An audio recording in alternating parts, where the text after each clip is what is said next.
31st night కి farm house book చేసుకుని friends తో ఎంజాయ్ చేయాలనుకుంటున్నారా? అయితే వెంటనే డోసే యాప్ ని డౌన్లోడ్ చేసుకుని బుక్ చేసుకోండి. రమ్మగారు నమస్తే జయ. ఏదైనా సరదా దెయ్యం కథలు, భూతం కథలు ఇలాంటి చెప్పుకుంటాం కదా రమ్మగారు. మంచి దెయ్యాలు, పిచ్చి దెయ్యాలు, దెయ్యం దెయ్యాలు అలా ఏదైనా ఒక మంచి స్టోరీ చెప్పండి అండి. చెప్తాం. పనికిమాలిన సలహాలు చెప్తాం. పనికిమాలిన సలహాలు, కథ పేరే అది. పనికిరావు సలహాలు. ఓకే, ఇప్పుడు ఇది దెయ్యం చెప్తుందా, దెయ్యంకి వచ్చినాయా? దయ్యానికి చెప్తుంది, దయ్యమే చెప్తుంది, పిశాచాల కథే ఇది. ఉండు మొత్తం చెప్తా. ఓకే.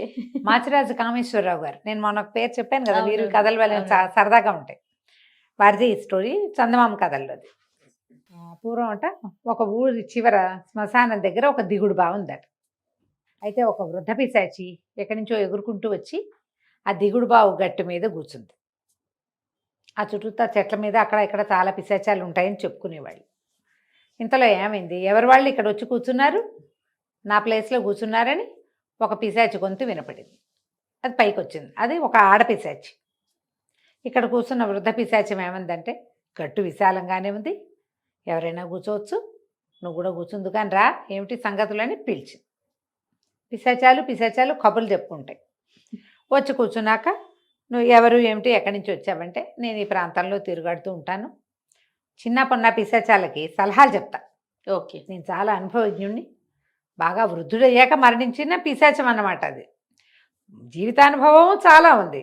పిశాచిగా మారి కూడా చాలా కాలమైంది. ఇక్కడ అందరికీ నేను సలహాలు చెప్తాను, అన్ని రకాల అనుభవాలు సలహాలుగానే చెప్తానని చెప్పేసరికి ఈ ఆడపిశాచింది, నాకు కూడా ఒక సలహా కావాలి ఉండని వచ్చి గట్టు మీద కూర్చుని నేను ఇవాళ ఇక్కడికి వచ్చా కానీ నేను ఒక మర్రి చెట్టు మీద ఉండేదాన్ని.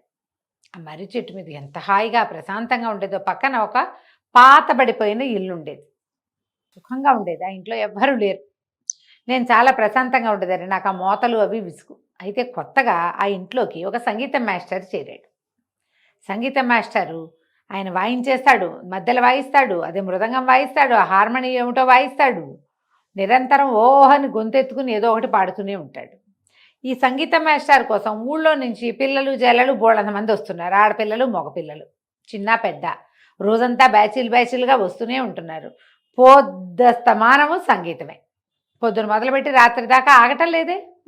బ్యాచ్కి 2-3 చొప్పున వస్తారు, ఒక 5-6 వస్తారు, అందరూ పాడతారు. అన్ని బ్యాచ్లతోటి మాస్టర్ వాయిస్తాడు, పాడేస్తాడు.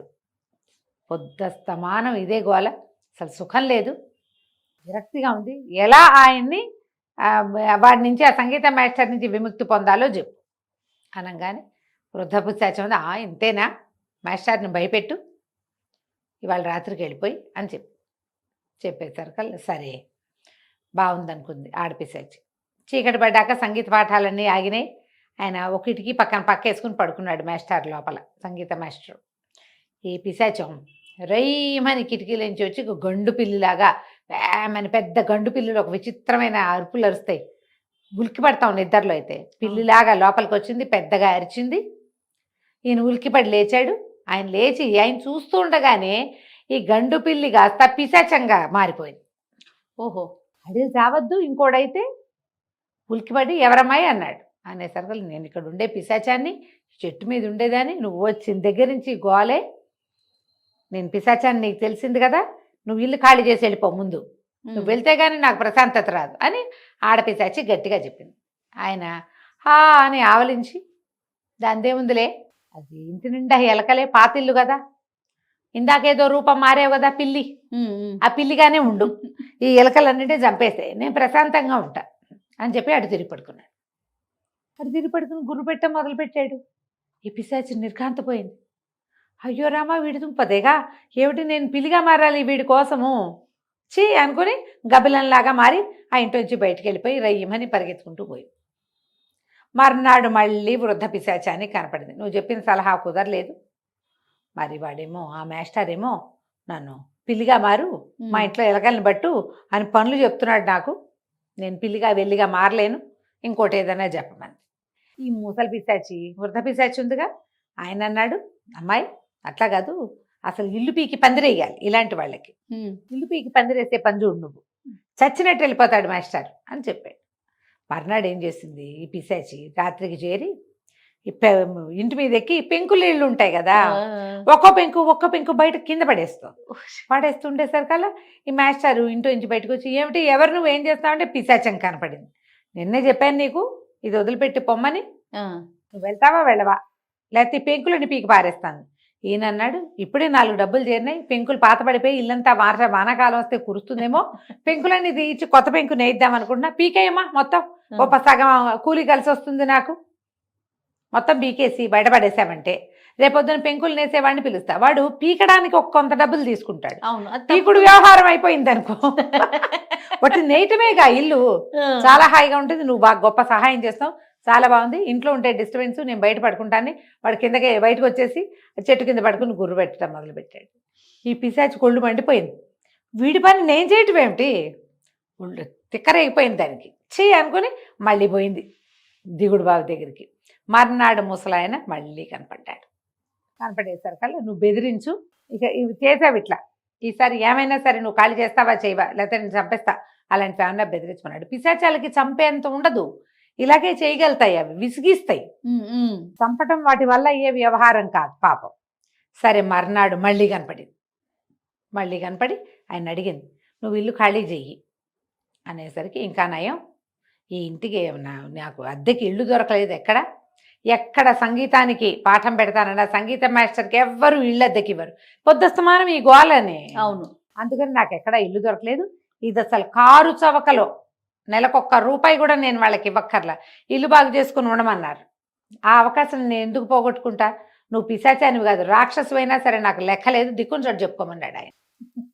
ఎక్కడ ఇల్లు దొరకలా, ఇంత పెద్ద ఇల్లు, తోట వాకిలి దొడ్డి అన్నీ ఉన్నాయి, చక్క పిల్లలు వచ్చి కూర్చుని 4 పక్కల కూర్చుని సంగీతాలు పాడుకోవడానికి వీలుగా ఉంది, దగ్గరలో ఇళ్ళు లేవు వాళ్ళందరూ పోట్లాడడానికి, అందరు ఎవరు పోట్లాడలేదంటే పిశాచం తయారైంది. ఓకే, ఈ పిశాచికి అర్థమైంది, ఈ ముసలాయన చెప్పే సలహాలు నాకేం పని చేయట్లేదే, 3 సార్లు ఇచ్చాడు ఐడియా, 3 వేస్ట్. ఎప్పుడు కూడా సలహాలు తీసుకోకూడదు, మనకు కావలసిన పని మనం చేసుకోవాలి అనేది బాగా ఆలోచించుకుని చెట్టు మీద కూర్చుంది. ఒక నిర్ణయానికి వచ్చింది.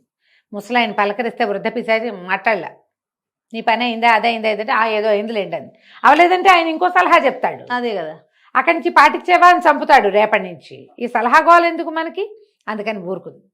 4వ రోజు ఈయన కనపడింది, నాకు కూడా సంగీతం చెప్పండి అని అడిగేసరికల్లా ఈయన, అబ్బే నీకేం సంగీతం వస్తుంది, నీకట్ట రాదన్నాడు. ఎందుకు రాదండి, రేపు పొద్దున్నే పిల్లలు వాళ్ళు వస్తారు కదా, అప్పుడు నేను కూడా వచ్చి వాళ్ళతో పాటు కూర్చొని సంగీతం చెప్పుకుంటానండి. అనగా నేను హడ్లిపోయి, నువ్వు వస్తావా అన్నాడు. నేను వస్తానండి, రేపొద్దున్న పిల్లలు వస్తారు, ఆడపిల్లలు వస్తారు, మగ పిల్లలు వస్తారు, వైలిన్లు వాయించే వాళ్ళు, హార్మోని వాయించే బోళ్ళంత మంది ఉన్నారుగా పిల్లలు, వాళ్ళతో పాటు వచ్చి నేను కూడా కూర్చుని సంగీతం నేర్చుకుంటా, మీరు నాకు విడిగా చెప్పకపోతే నేను అక్కడే చెప్పించుకుంటాను. విడిగా పిశాచానికి ఆయన ఎలాగో చెప్పలేడు, జనాలకు వస్తే ఈయనకి హడలు పుట్టింది. పిశాచ పిల్ల ఒకటి రేపొద్దున పిల్లలతో పాటు సంగీతానికి వచ్చిందంటే ఆ పిల్లల పేరెంట్స్ రానిస్తారా? ఈయన బికమహం వేసి సరేలే అన్నాడు. మర్నాడు పొద్దున తట్టపుట్టా సర్దుకుని వెళ్ళిపోయాడు. చూడు 3 సలహాలతోటి పనిచేసిన అవల, దీని సొంత తెలివితేటలు వాడి ఆయన మర్నాడు పొద్దుటికి ఆయన తట్టాపుట్టా సర్దుకుని బయటికి వెళ్ళాక ఈ పిశాచం ఆ దిగుడు బావిని వదిలిపెట్టి హాయిగా తన ముందు నుంచి ఉంటున్న మర్రి చెట్టు మీద ప్రశాంతంగా పోరు పొక్కు లేకుండా జీవించడం మొదలుపెట్టింది. పిశాచాల కథలు ఇప్పుడు ఇలాంటి కథ ఉందా? పిశాచాలు ఉండవు మొదట, ఇలాంటి కథలు చెప్పకూడదు అనిపిస్తుంది.